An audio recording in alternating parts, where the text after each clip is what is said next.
The Handmaid's Tale by Margaret Atwood is a story about a future society called the Republic of Gilead, told from the perspective of the main character, Offred. Offred is a handmaid whose job is to get pregnant by the commander and have a child for him and his wife. Throughout the story, Atwood writes in flashbacks of Offred's life that often involve her husband, daughter, and best friend, Moira. When Gilead was starting to form, Offred and Moira were chosen to be handmaids. A handmaid's sole purpose is to procreate children for the high-powered families of Gilead that cannot have children of their own. While the girls were being trained on how to be handmaids, Moira escaped. She was eventually caught, though, and forced to work as a Jezebel, which is a glorified prostitute. While Offred is living in the Waterfords' house, she quickly finds out that her commander is corrupt and gives her special attention. For example, he lets her read, plays a Scrabble with her, gets her contraband such as lotion, and takes her out one night while his wife is away.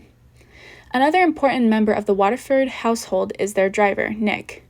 When the commander's wife worries that he won't be able to get Offred pregnant, she suggests that Offred sleeps with Nick once to see if he can impregnate her.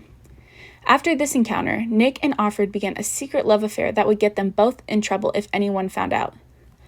The major conflict in this story is how women are treated in this society and the fact that they are stripped of their basic human rights. They are being forced to have children that they don't get to keep with men that they do not love. Readers begin to wonder if Offred will ever escape Gilead and return to the life she had before with her husband and daughter. The Handmaid's Tale is a very interesting book that is still relevant in society today. It's a cautionary tale that shows readers what society can turn into if you don't pay attention to the warning signs when they're giving to you. If the characters in the book had paid attention to the clues about what was happening in their country, they may have been able to escape and their lives would have looked completely different. While the story is very intriguing, there are still some cons to it. I think that the story may have been better if we knew what happened to Offred. The story ends with a cliffhanger where she's being taken away in a black van. No one is sure what for or if she even survives. I would have also liked to know if she ever ends up getting pregnant. The readers also never got to figure out what the commander wanted out of his scandalous relationship with Offred. Was he falling in love with her, or was it all just one big test to get her in trouble with the eyes? Finally, I would have liked to see what life was like for some of the other handmaids. I'm interested in knowing if there was also corruption in their houses with their commanders. Throughout the story, there are many forms of potentially offensive content. During the book, there is mention of public executions and hangings. While the handmaids are trying to get pregnant, there are vivid descriptions of rape and cursing. Suicide is implied when Offred talks about escaping, and the commanders take extra precaution to make sure that the handmaids cannot kill themselves. In some instances, there are extreme forms of ridicule, where women are put into the middle of a circle and forced to share their stories of rape, while the others yell at them and tell them that it was their fault. Finally, prostitution is presented in the form of Jezebels. I enjoyed how the author kept going back and forth on the timeline instead of telling it in chronological order.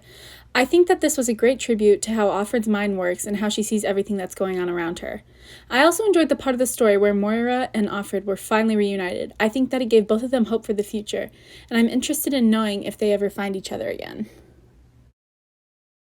On page 25, Atwood writes, "You can see the place under the lily where the lettering was painted out when they decided that even names of shops were too much temptation for us.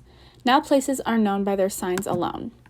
I chose this quote because one of the most shocking things about Gilead for me is that women aren't even allowed to read. If they are caught reading once, they get a finger cut off, and if they are caught again, a whole hand. This is a great example of how the priorities in this society are so messed up. I agree with the quote. You would think that something written 30 years ago would seem outdated, but that was not the case for me, because I believe that this story is still relevant in today's society. There are a lot of important lessons to be learned from this book that are applicable today.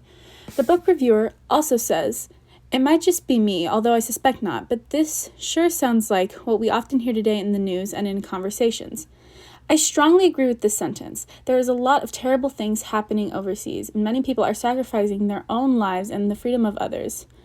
One statement I don't agree with is Atwood's Republic of Gilead gives people one-dimensional functions. I think that the men of Gilead are not one-dimensional. I think that they have the most freedom in their society. Overall, I would recommend this book and give it 4 out of 5 stars because it does a great job of hooking the readers and getting them to invest to what is happening to the main characters.